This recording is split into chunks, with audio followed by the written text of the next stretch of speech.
Okay, and Dr. Rice is joining us, so we can begin. Nice to meet you. So everyone, please come on in, join us. You saw already this morning what a hot subject energy is. It's a hot issue everywhere in the world, but probably no place more so than in Ukraine.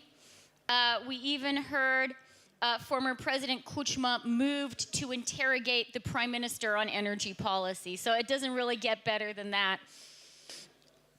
Okay, so going once, I'll give people 10 seconds. We'll wait for Yelena. Okay, so let's begin. We have a really terrific panel here. I will very briefly introduce them and then we'll get going. Of course, she needs no introduction anywhere, Dr. Condoleezza Rice, former Secretary of State. And as we learned yesterday, a future Republican candidate in 2016. Only teasing, but we understand why the Republican convention was so in love with you. Next to her is Yuriy Boyko, the Ukrainian Minister of Energy and Coal. And again, I think he is waiting with some trepidation for the questions from Leonid Danilovich. Ви готові, так? Next to him is Maxim Timchenko. You can see the display of his firm DTEK out on the patio. And if you are addicted to your electronic devices, as we all are nowadays, they even have plugins. And I think those plugins are powered by alternative energy that Mr. Timchenko's firm produces. So there you go. Next to him, another leader who is very much on the innovative edge, someone I've admired for a long time, Arkadiy Dvorkovich. We've been talking about Twitter. He is an avid tweeter, so I hope that we'll be having some tweets from here. His day job, however, is Deputy Prime Minister of the Russian Federation, a real reformer and someone who has been, we've talked about some of the reforms that have been happening in Russia. I think Arkadiy deserves credit for most of the good things that have happened in Russia in recent years. We won't talk about the bad things. And next to him is Matthias Bichsel, who is a member of the executive, committee of Shell, a man of very wide experience working around the world, as all the oil and gas guys are. And someone who can actually talk to us, from the industry perspective. And I have to say, someone who has worked in my own native Alberta, which is an energy producer. So we might have to talk about the oil sands in Calgary a little bit. To my great dismay, Dr. Rice has to leave at noon, which is a tragedy for all of us. We might get Victor to do something with the flights. He has a lot of power, so if you find your plane is delayed, you'll know what happened. And so, gentlemen, I hope that since Ukraine is a very chivalrous country, you will agree with me that we should have ladies speak first. Is that okay? Yeah? So, Dr. Rice, I'll ask you to kick us off, please. Well, thank you very much. And I just want to again thank Victor Pinchuk for this wonderful opportunity to be together over the last couple of days. I think it's been a marvelous set of discussions. So thank you again for that. And if you can hold my plane in Frankfurt, then I could stay past noon. But yes, right. I thought I would just kick off remarks with just a few comments about what I think we all face as an energy challenge. Countries, of course, want to do for their people, the most important thing is to grow the economy and provide jobs. I don't think there is a country in the world that is not concerned about the ability to have economic growth and from that then prosperity for their people. One of the most important inputs in the modern world to a growing economy is the input of energy. How do you find reliable sources of energy? The cheaper, the better. And as we have looked for reliable sources of energy to grow the economy, we are also very aware of the need to be stewards of the environment. And so those three elements have to go together. Energy, reliable sources of energy, economic growth, and the ability to steward the economy. And I think if we think of that as the framework for a discussion of how we think about energy, we understand that for a long time we will probably be dependent on hydrocarbons as a way to fuel the economy. I always remind people that for the United States, for instance, much of our energy demand comes from long-haul trucking. We are a very big country. We move our goods largely on roadways. That requires oil and gas-based, hydrocarbons-based energy supply. And so as much as we wish to turn to alternative sources of energy, principally for their cleanliness, we are going to be dependent on hydrocarbons for a long time. So if we consider that the national framework, how do we grow the economy, how do we do so with reliable sources of energy, and how do we do so in an environmentally sensitive way, I would just like to add one layer to that, which is that energy also has a huge international dimension and is important for an understanding of international relations. I was Secretary of State in 2007 when the price of oil went to $147 per barrel. I have never seen anything warp the diplomatic enterprise more than that. We tend to think of the degree to which it changes the balance of power between oil producers and non-oil producers. I tend to think of what it did, for instance, to empower one of the really difficult actors in our hemisphere, Hugo Chavez of Venezuela, who started to use his oil resources to try and affect elections throughout the hemisphere. But we have to remember, too, that it had a huge impact on food prices. I remember the riots in places like Egypt around food prices, because one very big input to food prices is the transportation cost that directly relates to energy cost. So energy and energy security has become a kind of buzzword, a kind of way that we just put a line and we say energy security. But when we talk about energy security, we are talking about many of the fundamentals of governance. And it's especially difficult for democracies that have to worry about the economic growth, whose people want environmental stewardship, who need energy supply, and also the relations between countries and their people. So with those comments, I'm happy to listen to my fellow panelists. Okay, thank you. Sorry. Thank you very much, Dr. Rice. And I think those points about, our continued dependence on fossil fuel, thrilling though the renewable projects may be, and the political impact of energy are very well made. We heard from Prime Minister Azarov about the impact on the Ukrainian economy of energy prices, which he thinks are outrageous. I think that now would be a great time, since we are in Ukraine, to hear from our host minister, Yuriy Boyko. Леонід Данілович, я надіюся, що ви готові задавати питання. Ми знаємо, що ви... Of this forum, and not only for Viktor Pinchuk, but for his wife Yelena, because this family's organization, this event. Thank you very much. And energy world is changing as the whole world. And if you see, for example, last 3 years, what has changed in energy world. First of all, it's of course Fukushima tragedy, which showed us that we must do the best in order to bring the level of security in nuclear plants very high. Second event which happened last 3 years is the shale gas revolution, technical revolution in America, which fully changed gas map in all over the world.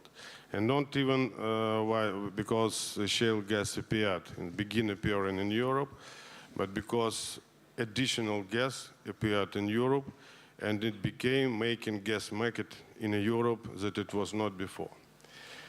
And the third thing, I think that all the mankind, especially the part of the mankind who is responsible for energy questions, understood that there must be balance between traditional energy resources, hydrocarbon, as Her Excellency Secretary of State said, hydrocarbon resources and alternative energy. It's not possible to make choice for one side or for another side. It may be a good balance between these resources because it's connected with food security, with energy security, and all the questions. And the second thing I think that was understood today is that situation with high carbon emissions is global situation. It's not only European or American or Ukrainian problem, because you can do the best. You can make best technologies, for example, in Ukraine or in Europe, and meanwhile, when one station, gas or oil or coal station will be built in India or in China, for example, that will do nothing. You will do nothing with these new stations and new implementation of new rules in Europe. It's global problem, and it's very good that all the society understands. According to our situation, what's answering to our President Leonid Leonidovich Kuchma, we have very ambitious plans which were fixed in President Yanukovych's decisions that in the next decade Ukraine will be energy independent. It's based on several directions, several issues which we are realizing today in our government. First of all, of course, it is increasing domestic production. Second, it's our reforms with liberalization, new energy market, bringing new investitions. And I appreciate our colleagues from Sera Consulting Company who showed us the good perspectives of our hydrocarbons production. And changing traditional, our national resources, changing gas to coal, what we are doing today, it's also one important issue. Also diversification, also several another issues, including alternative energy. In our new energy strategy, we are making a good balance between developing nuclear energy and developing traditional energy and alternative energy. So this mixed balance will give us new level of energy security in the next decades, we are sure, and we are working in this direction. Thank you. Okay, дуже вам дякую. Now, I think I'd like to hear from Arkadiy Dvorkovich, the Deputy Prime Minister of the Russian Federation. And, you know, in particular, I would be interested in your assessment of the impact of some of these new techniques for oil and gas exploration and of the shale gas revolution on the Russian energy picture. Okay. Well, I can't stop, but first I have to thank Victor for the invitation for the forum. It's well organized, huge crowd, well experienced, very good responsive audience, and high quality of discussion around this historic place, really historic place. So thank you. And let me start with saying that the world is still in need of a lot of energy, and more every year. With all the efforts related to energy efficiency around the world, in the United States, in Europe, in Russia, even in China and in India, still every year the consumption of energy is growing, and the trend will continue. No question about that. Well, we hope that the pace of increase will be slower than before, but still will go up. And keeping in line with this pace requires huge investments and finding alternatives as well, as we just heard. So those people who invent and who invest need understanding about the future picture of the world, of the global development, and also of the needs of the partners. And when we discuss those things with our partners, the usual thing is to hear that, well, we are going to be independent. Well, okay, no problem. United States will be energy independent. Ukraine will be energy independent. Europe will be energy independent. Okay, no problem. In 10 years, so we'll stop investments in the new fields. We'll not explore new offshore fields. Really expensive, really require huge money, huge finance. But in 10 years, when you will come to us and you'll tell us, well, we don't have enough energy, we'll not have enough energy for you. And it's likely that it will be much more expensive in the end. So to have the balanced picture, we need real energy security from all this, and secure approach from all the sides. Producers, consumers, and countries who transit energy. All participants in the game. This is what we proposed at the J8 summit in St. Petersburg. And Arkadiy, you remember that? We had a very good statement, very good declaration about that. I would say we didn't move forward a lot after that, since we still have all kinds of uncertainties about trends in energy consumption around the world related to politics, related to policies, not to the real economic considerations. And that's what really worries us. Now, about another uncertainty that you mentioned, technology. It's a good uncertainty. Technology breakthrough is a very good signal and very good challenge, important challenge for any producing country of any good, actually, not just energy. Since, as we know that the world can have an alternative, we have to think about how to behave in this world, given the dependence of Russia on the traditional energy sources. So we need to invest in alternatives as well to keep our niche, to keep our role in the global market. And this is what we are doing. Probably in the medium term, energy will be cheaper with all those new technologies that are coming to the market. And this is why we introduced our fiscal rule. We will have to cut our expenditure in the budget. We will have to avoid reducing taxation, and before we wanted to reduce taxes. Now we can't, since we understand that energy will be cheaper, and we need to be more disciplined. So that's one of the consequences. But again, to be safe in the current environment, we need to have the real dialogue, not based on politics, but based on real economic considerations. What we need to do to be safe this year, next year, in 5 years, and in 10 years. And we don't have this dialogue right now. Unfortunately, we have energy wars, we have new rules, new politically based developments, including in Europe. And I hope that we will overcome the difficulties and enter the new phase of energy policies. Thank you. Okay, well, I see your remarks, Arkadiy, have already provoked such a response. People are lining up to comment after our initial round of discussion on the panel. So thank you very much for that. Before we get to that, we have a chance to hear a little bit of a voice from industry, from what's actually happening. And I'm really looking forward to hearing from Matthias.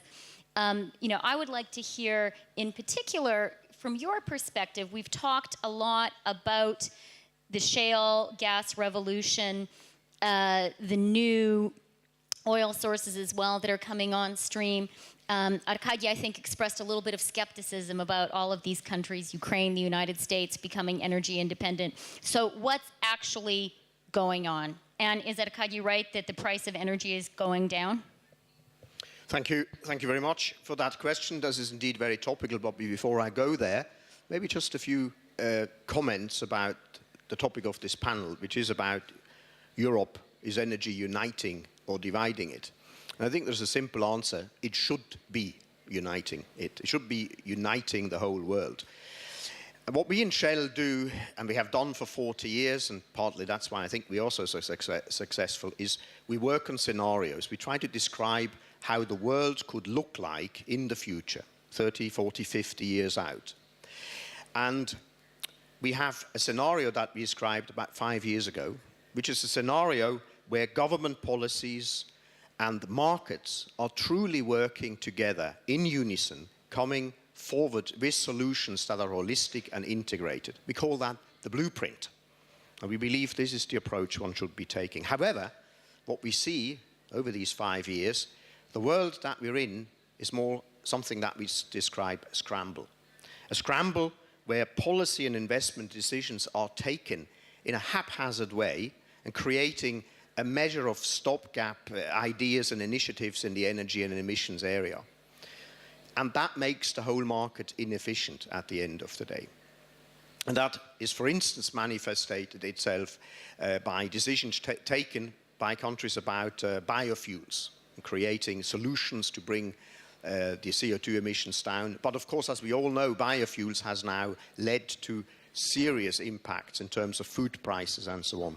So that is just one example to demonstrate that you need to think holistically and not just to move forward with one solution.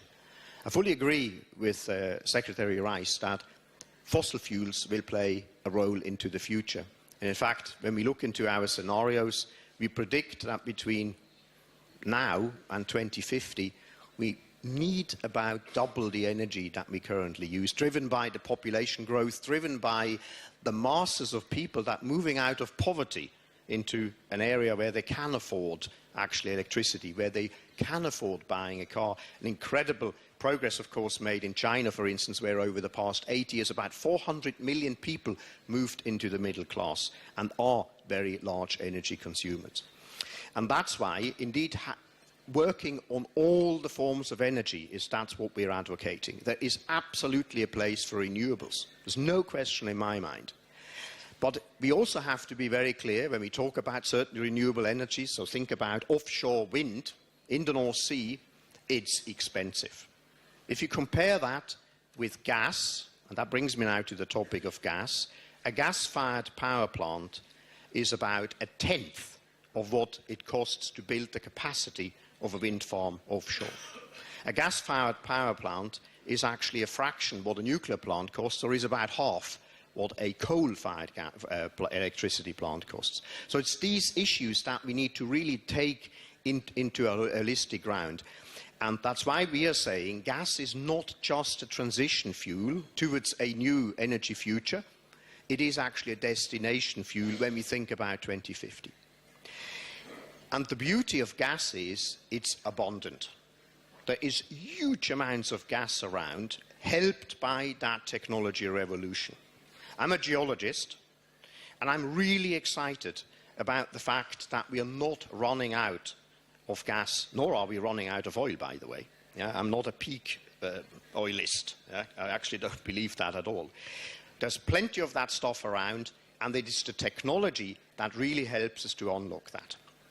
It is absolutely fantastic, and as I'm actually envious of the United States, the opportunity that the shale gas and the technology that is being applied in the US will enable the US to have access to cheap energy, to basically get back into all the programs around rebuilding manufacturing, etc., etc. It's a great opportunity. And that same technology can and must be applied elsewhere in the world. And it is not about competing with these technologies. We have to use them all. We have to do shale gas. We have to do the conventional stuff. We are currently drilling in the Alaskan Arctic. And we are absolutely convinced moving into the Arctic, to take your point, and spending huge amounts of money, security, energy for the future is essential. And bringing new technology to bear to basically look forward to enable the generations ahead of us to effectively profit from the prosperity that we currently have. So shale gas is a great opportunity here in Europe as well. And of course, that brings me back to the scramble approach. We know that in some countries, fracking is banned. In other countries, it's not. And that is something that we collectively need to address, and where the oil industry, I have to admit, didn't do a good job. We haven't been open enough, we haven't been transparent enough to explain to the concerned public that fracking and other technologies that we're using can be done and is being done safely. Fracking, we're doing in the industry for over 60 years. We have fracked millions of wells. And unfortunately, there are some irresponsible operators that have taken shortcuts and have created problems. And that's why we do need strong regulation. I'm an absolute advocate, and we have published our operating principles for everybody to see. We're working together with the regulator and say, we want these regulations. We want to increase the bar so that the cowboy operators do not mess up the world for all of us. So, great opportunity that we have. And not only that, of course, gas is an affordable fuel. And that is something that we see. We see that in particular in the United States, in North America, with a significantly low energy price. I do believe we have to live with the fact that we will have different markets. There is the US market, which is an isolated market because of the infrastructure, because of the access to service companies and what have you. You will have a different market in Asia, where simply the infrastructure is lacking. So you need to invest more, and the energy prices will be higher, and you will have the European area market, if you want, which again will have a different pricing. And we just have to accept that and let market forces actually operate. So that is a key to me. Gas is also an energy form that is, of course, good from an environmental point of view. The CO2 emissions are significantly lower, and that's why pushing for gas as being an energy form of choice today is the right thing to do from a global point of view.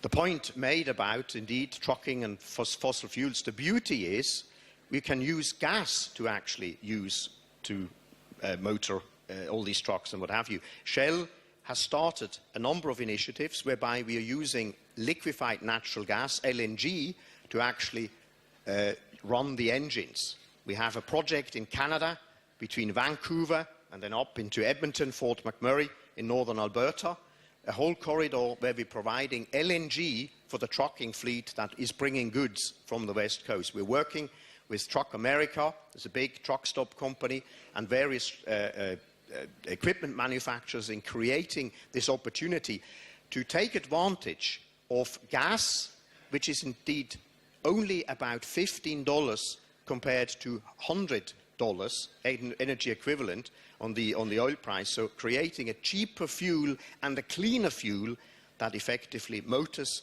the economy of the world. So these are great opportunities, very much enabled by technology, by the breakthroughs that we have seen in the fracking, horizontal drilling, in the ability to stitch together global supply chains, and bringing that from North America into Europe, into Asia, into Africa. That's the opportunity that we currently have. Thanks. Okay, thank you very much, Matthias, and thank you for the Canadian shout-out. That's exactly the corridor that I grew up on, so there you go. Finally, we'll have a chance to hear about the energy sector from the perspective of a Ukrainian who is actually working in it. This is Maxim Timchenko, the CEO of DTEK, and the guy who is making it possible for us to recharge all of our devices, crucially. Proszę дуже. Thank you. Thank you. Since I represent Ukrainian corporate and energy sector, let me slightly change the topic of our panel, saying Ukrainian energy integrating into Europe or threatening Europe. Unfortunately, for the last years, all the discussions about the energy sector of Ukraine associated with gas transit system, dispute between Russia and Ukraine, gas prices. Let me speak about electricity. Probably not a lot of people knows that Ukraine inherited huge potential in power generation. Supposed to, Soviet Union time, supposed to supply all neighboring countries with electricity. Our transmission lines can transmit more than 20 billion kilowatt hours. In other terms, it's half of annual consumption of Hungary, or around full consumption of Slovakia. The question why it's not happening today, why changing in our electricity sector is not what we expected. In my opinion, there are three main reasons or problems we have at the moment. The first one is technical. A lot of time ago, we submit application to European regulators for synchronization of our energy systems. Unfortunately, we're not progressing as we expected. Today, our system's not synchronized. We have temporary solution like Ireland and western part of Ukraine, so that technically we can export only about 3 billion kilowatt hours, which is several times less than transmission lines we have at the moment. In my opinion, if we progress as we expect, as we have roadmap, then it will be real contribution into integration of Ukraine and Europe. And I have great hope that at some time our energy system can be synchronized and this technical problem can be overcome. The second, regulation. Recently we hear a lot of skepticism about reforms in Ukraine. Talking about energy sector, I would say that this is not the case. In my opinion, for the last 2 years, in terms of regulation, we've done more than for the previous 10 years. We have new legislation on connection to the grid, new tariff settings structure. We have new legislation on gas market. We have privatization in energy sector on the middle of its way. But the question why we don't have a lot of foreign companies wanted to participate in this privatization. Of course, we can speak about financial crisis in Europe and other reasons, but in my opinion, one of the key reasons is that 10 years ago, and we can celebrate an anniversary this year, we announced about reform in electricity market, so that we build completely new structure, as it's in Europe, direct relationship between generators and consumers of electricity. Since that time, it's not progressing. Finally, we have a new law, a draft law, registered in Parliament, and I have great hope that for the next 2-3 months it can be adopted and signed by the President. It was fully supported by our European partners and institutions, and it's going to be dramatic change in the whole structure of electricity sector in Ukraine. And the third reason is so-called socio-economical. Our electricity sector is full of contradictions and dilemmas. We have one of the lowest, I would say lowest, household tariffs in Europe. At the same time, we have the highest tariffs for green energy, solar and wind. And all of these subsidized by industrial customers and power generators. Today, our cross-subsidies exceed $5 billion a year. We have one of the highest emissions of our coal-fired power stations.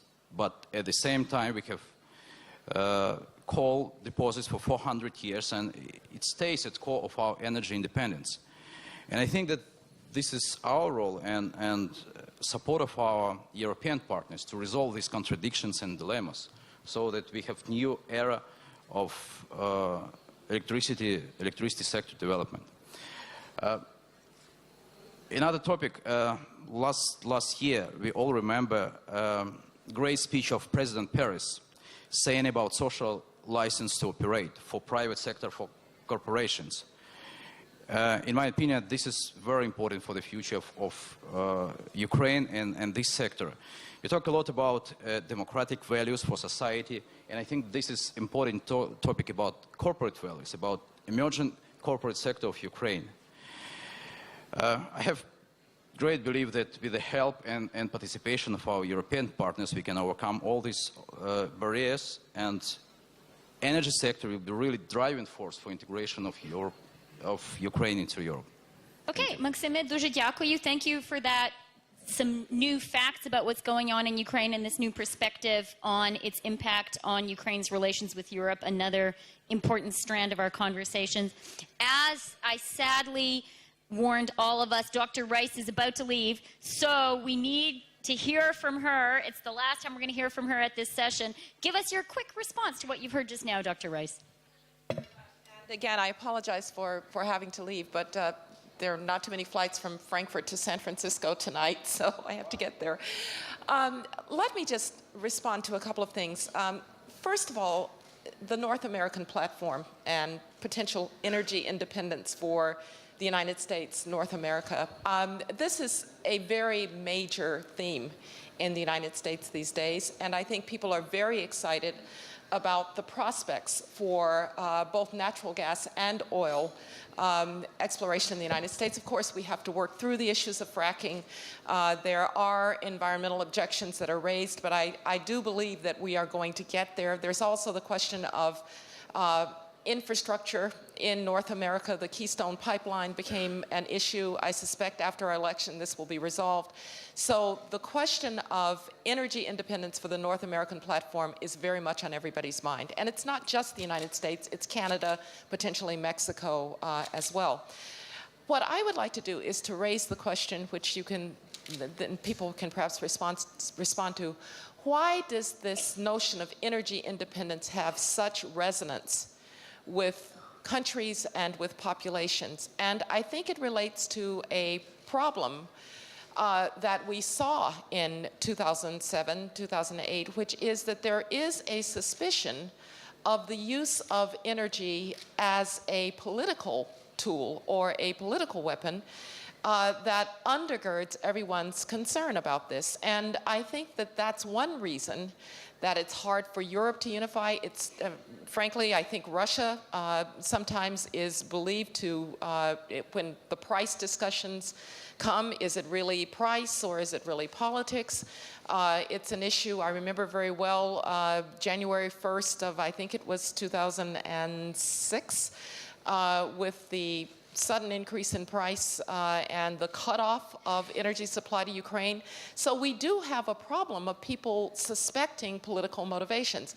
I was a Chevron director, and I remember from 91 until 2001, and I remember saying to the then chairman, Ken Durr, is it true that you only find oil in unstable places? And he said, yes, like the Santa Barbara coast of California, because it's been the only place that they've actually not been able to carry through with exploration. But we do have to deal with the sense that there is a geopolitical element to the energy side. That's why people are constantly talking about energy independence. It would obviously be very much better, given the multiplying need for energy across the world, if we could talk about energy interdependence in a way that was cooperative. But this suspicion that it is used as a political weapon is underneath this resonance with the idea of energy independence, at least in the United States. And probably in Ukraine also. Thank you very much, Dr. Rice. That's a very powerful and important observation. President Kwasniewski wants to jump in. Yes, please wait, because yesterday some of our speakers said that he's agree with Condoleezza Rice 95%, and after your comment now, I agree with you in 100%, because really why the people is so sensitive in the question of energy independence? Because it was and it is used as a political weapon. That is not still the market when on the one side we have suppliers and on the other side we have consumers, we have a market, we have a price, and everything looks normally. We have still long-term agreements between governments or suppliers of gas and oil and governments, and that still looks like a very strong political weapon.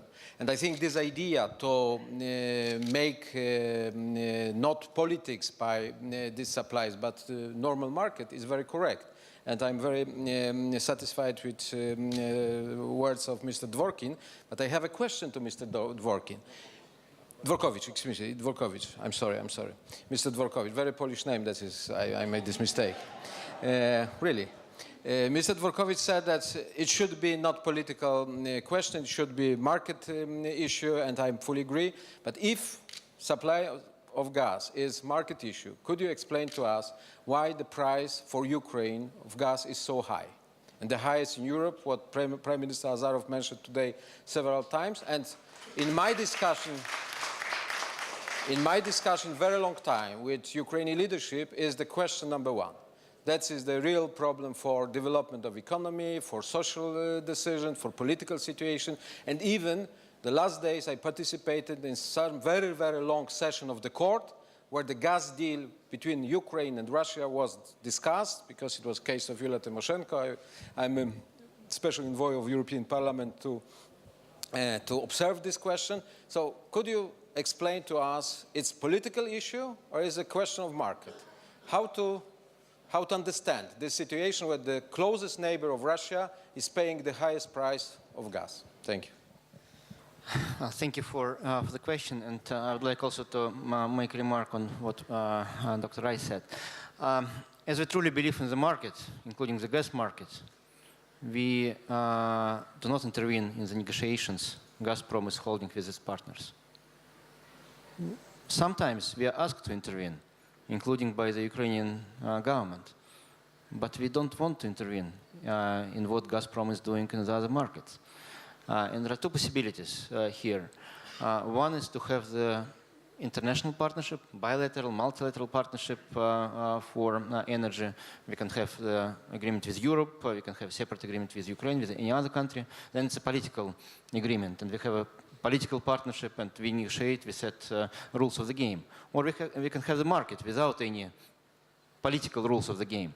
We have to choose. Let's choose. We are ready to work in both frameworks. But we need to choose one. We cannot day by day change from politics to the market. It's impossible. We need to choose.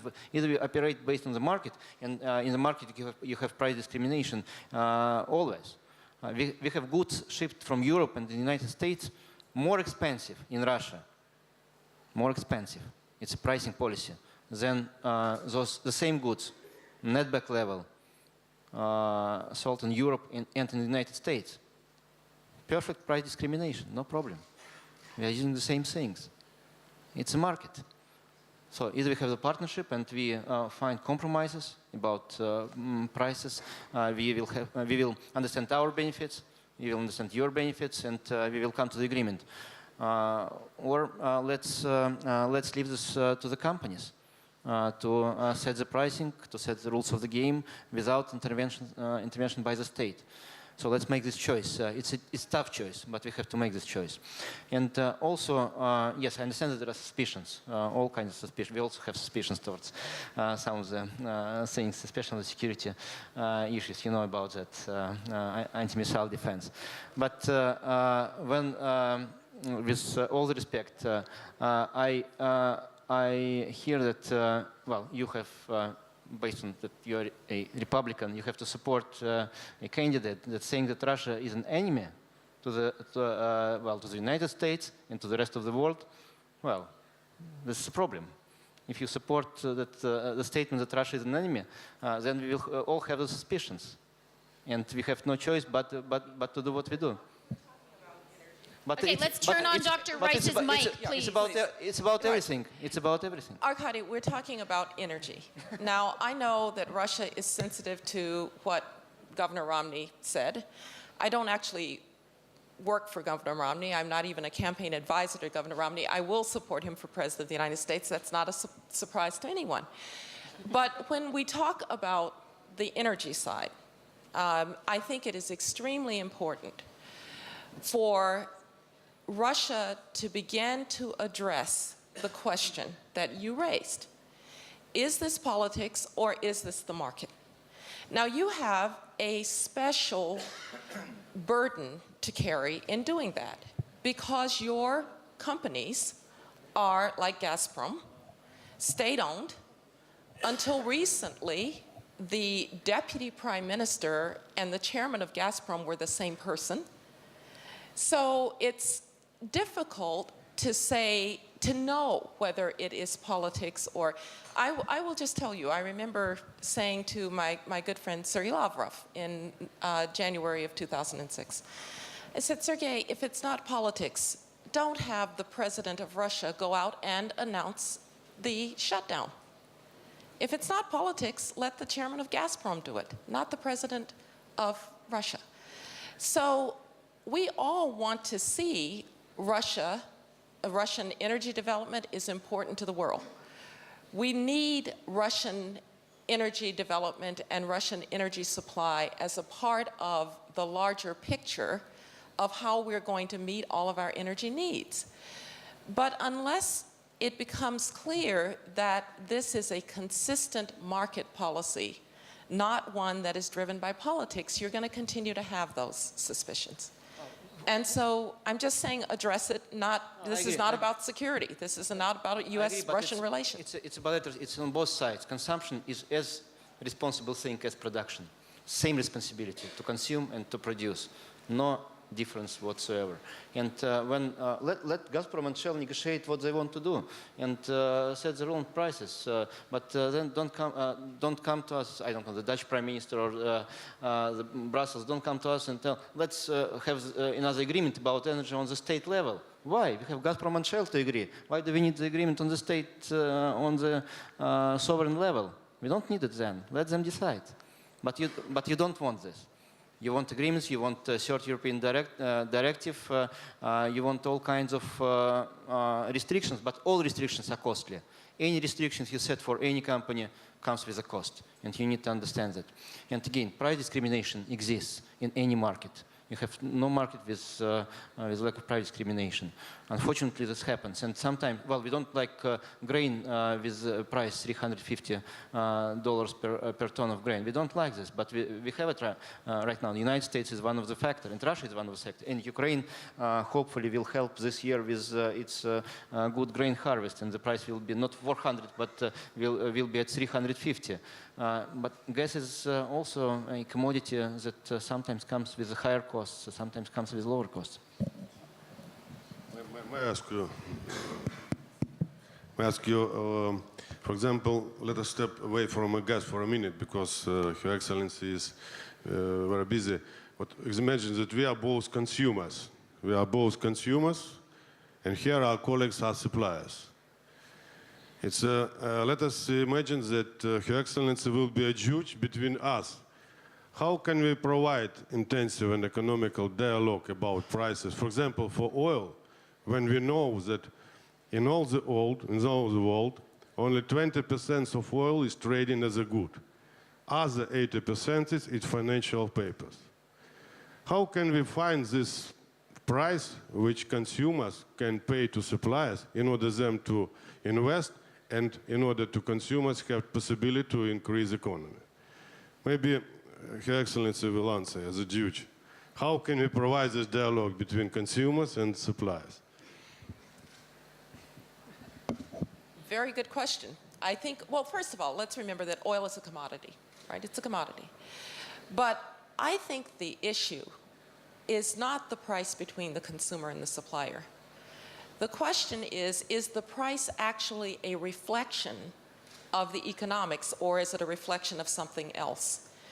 And I think the suspicion is, because you have these circumstances in which close neighbors actually pay more, that it must be a reflection of something else. Because it's hard to come up with an economic argument as to why that should be the case. And I think it's especially problematic when you have the circumstances that you had, and I have to go back to January 1st, 2006, because that was, I think, one of the times that we saw most aggressively this problem of, was it price or was it something else?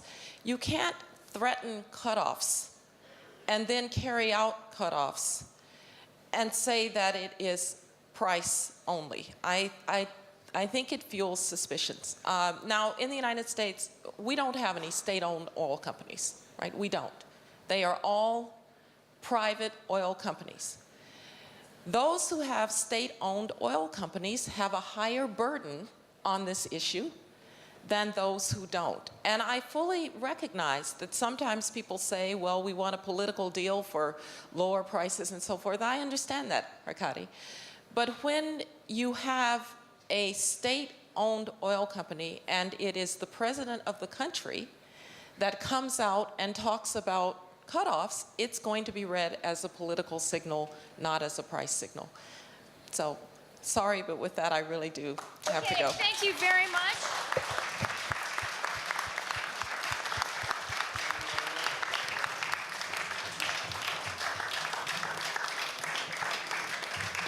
Okay, thank you very much, Dr. Rice. And if you feel that American politics, electoral politics would be too rough on you, I think you should consider Ukraine. You've won a lot of fans here.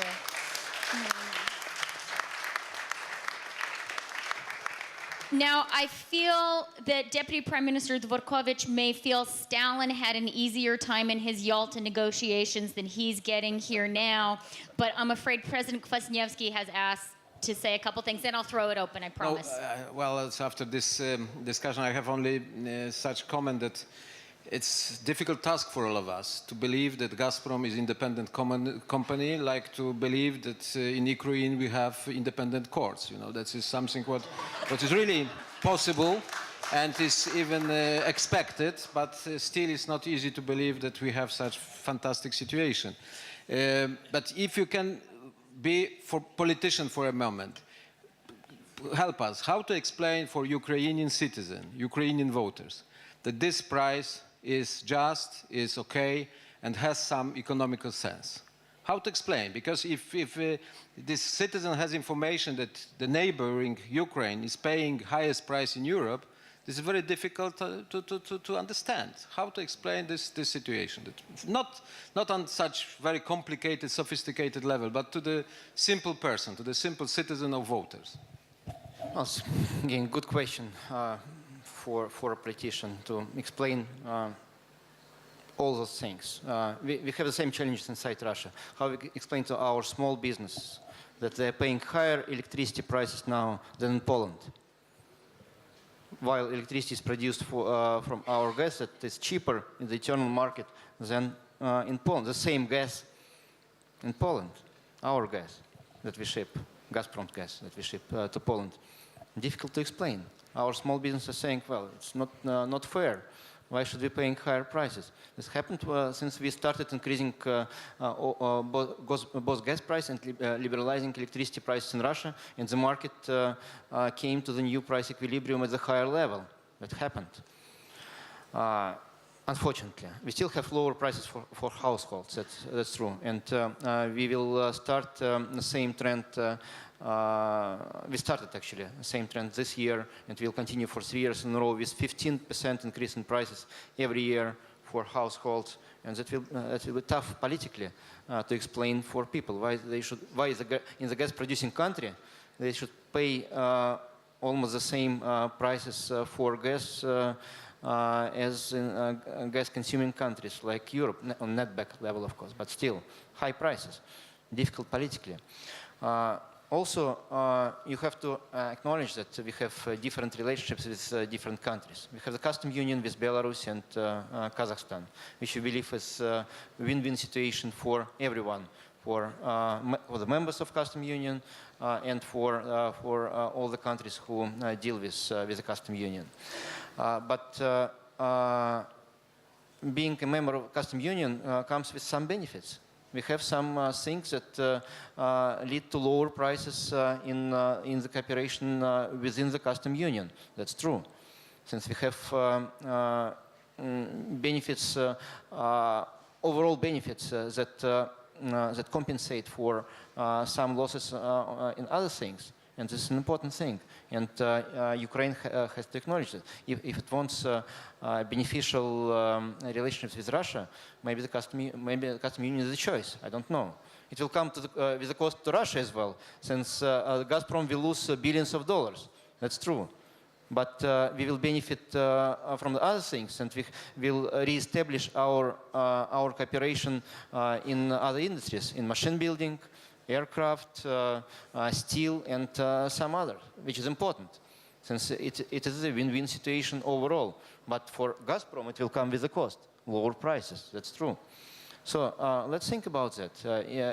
Well, again, either we'll have the Federative Republic of whatever, certainly not the Soviet Union, but a closer integration and cooperation in the common space around, also with Europe, or we have market conditions with a potential market discrimination, since the relationships are different across the country. Politically, difficult to explain. I agree with that. But people should understand that all disagreements, all barriers, all administrative restrictions and all misunderstandings among countries come with a cost. That's true. Well, thank you very much, Deputy Prime Minister Dvorkovich. And I think your concluding comments about the connection between customs union and gas prices certainly helps to illuminate the position.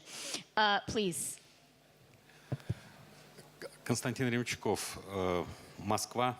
Константин Ремчуков, Independent Newspaper, независимая газета. beneficial owner. I wanted to touch the issue of definition of the concept of energy security, because what Secretary Rice said basically was comprising of two things: cheap and source of energy and reliable source of energy. What to do with the definition of energy security for countries like Russia? Does it coincide cheap and reliable, or Russia should fight for more expensive, maybe, though reliable? I mean, Russia very often talks or wants to diversify its place in the energy sector, to get into distribution in higher value added sectors of the economy, but very often it is stopped from there. So, I mean, my question is very precise to the panelists. Can you just pick one panelist, because we're actually 5 minutes over, and a million people want to ask questions. Unfortunately, Secretary Rice went maybe to Mr. Boyko then. What does energy security concept mean for Russia as a theoretical and practical notion? I think that Russia as a country has her own energy strategy. As I know, the basic in the strategy is developing hydrocarbons, first of all gas and oil. And the policy, tax policy, investigation policy for Russians is connected with mainly with this sector. Second issue, which is, I know, is in the energy strategy of Russia, is diversification of transportation routes. It means, first of all, bringing gas and oil to China and to western regions of our world. I know that these two questions are based in Russian energy strategy. I think that connections with Ukraine is very important for Russians and for us also, because we are connected with industrial, with human relations and others, and in this strategy we are playing important role. But here is the one question, as was mentioned by our Prime Minister before, and we know it's a real problem for our economy. It must be decided, because this question will be every day, every time, very sensitive and very inconvenient for both sides and very bad for our economy personally. Thank you. Okay, Victor is back, and he's about to yell at me because we've gone over time. So here's what I'm going to do. I'll take 4 more questions. You have to be very succinct, no statements, only one quick question. I'll take them all at once, and then the panelists will get to choose what they want to answer, okay? A dream situation for a panelist. Okay, so please. Vitaly Demjanuk, LNG Terminal National Project. Short question to Mr. Dvorkovich. Even I would like to make a comment. No comment, just a question. Our question is, a few days ago, we saw in mass media that the government of Russian Federation made decisions that all amendments in the contracts of Gazprom should be reconciled with the government. Is it true? Okay, that's a very succinct, excellent question. Thank you. Marcin Święcicki, I have the question to Minister Boyko. Your government declared that you need to diversify supplies of energy in Ukraine and to become independent. And still there is very difficult to get the licenses and get to the extraction for foreign companies. What is your government intends to do to attract foreign companies to explore possible energy resources in Ukraine? Gerhard Gnauk from Die Welt. To Minister Boyko, just this week Prime Minister Azarov in a piece in a German newspaper once again suggested that a trilateral consortium should take care of the Ukrainian gas pipelines. This is an old idea. What makes you believe that it still is current in a very strong changed environment now, Nord Stream, South Stream? Do you believe it is really feasible? Igor Kohut, Ukrainian School of Political Studies. I have a direct question to Mr. Timchenko. This meeting we're talking a lot about the values from very first key speech of Fuller, that no compromises. Your company did a lot to approaching your standards to free trade zone with EU. Invest a lot. It means that you saw first time of price of a values, because this process stopped on this moment. Are you going to go further? What are you going to? How are you going to deal with the values, with human rights, with democracy issue? Are you going to do something politically, pressuring? Thank you. Okay, thank you very much. That was 4 succinct questions. I appreciate it. And I'm going to let each of the panelists make a final comment. Ideally, please address the question addressed to you if there was one. Okay, thank you. Our president has issued a decree that prescribes strategic companies that work based on the Russian law, Russian companies, to reconcile with the government potential disclosure of information, additional information on top of the public information that is being disclosed, or amendments to the contracts that are the consequences of the regulatory decisions made by the authorities of other countries, other sovereign countries, or international bodies, like the European Commission, which is true.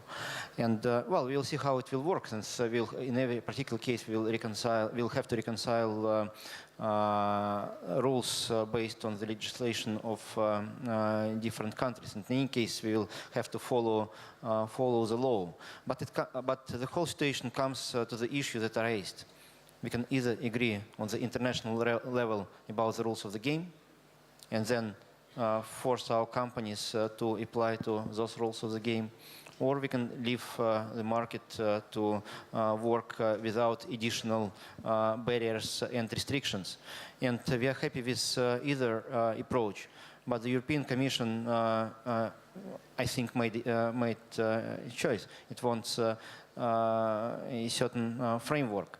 Well, but the international agreement cannot be based on the law of one partner. International agreement is always a sub-national legislation that comes over national laws. We are ready for that. If not, then we will all work based on the national legislations, and we will do what we want to do based on our own law. Thank you. Thank you for a question.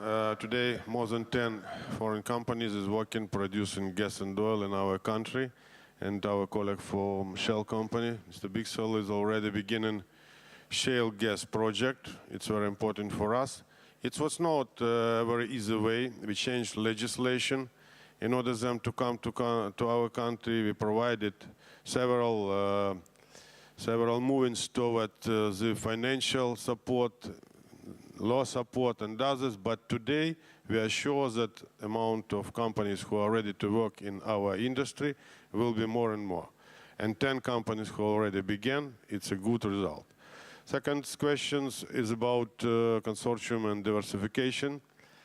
Of course, we consider consortium as a base model of future of our transportation system. It is connected with the Russian Federation, with European community. We are the members of European Energy Community, and with the European Energy Commission we provided negotiations before proposing this model. I think in the next 3-4 weeks we shall finish the evaluation process of accounting our transportation system. We provided transparent and open tender. And the winner of this tender, Baker and Bots, with a company from America who are providing the evaluation of transportation system, is finishing this process. And after that, we shall provide negotiations with future partners, making this number what it is cost. And after that, there will begin process of preparing this model. Thank you. Пане Тимченко, останнє питання було до вас. Thank you for the question. Talking about corporate values, this concept of social responsibility is widely discussed in the world, in corporate world. But my opinion, unless you do real things, you can only speak about this and people don't trust you. In our company, we have around 150,000 employees. more than half of them coal miners. They live in towns and villages which fully depend on one company. And what I'm saying to our people, unless we don't have death accidents in our coal mines, we cannot call ourselves as a European company, and company should live in accordance to European standards. And we invest about half billion hryvnia last year in safety. We have long-term programs with these towns and villages, and not just make ad hoc investments. Doing by example. This is our principle, and I think that this is the way of integration also. Not only physical flow of electricity from Ukraine to Europe, but adapting European standards of running business. This is our values, and this is what we promote. Okay, well, Minister Boyko has referred to the Shell projects in Ukraine and how important they are, so I think it is very appropriate for Matthias to have the final word on our panel. Go for it. Thank you very much, Christy. Indeed, we heard a lot about energy independence. We heard about diversification into energy, and I'm indeed very pleased to confirm that we are momentarily start to drill on the first unconventional gas play that we have here. I'm also very pleased to say that we have 2 production sharing agreements that we're negotiating, and just this morning I was able to confirm with the Prime Minister that we are ready to start as soon as we can sign. So to me, that is not just about talking about what we can do, but it's about actually doing action, bringing that energy to the market, and that bringing that energy to the market creates the market forces that will allow us to make sure that everything works the way it's supposed to do. Okay, well, that's a very wonderful practical note on which to conclude this session. Thank you very much, everyone. And Matthias, if you doubted that the energy sector in this part of the world was exciting, I think you've had a taste of really how hot the subject is. So thank you very much, everyone. And see you again in about 15 or 20 minutes.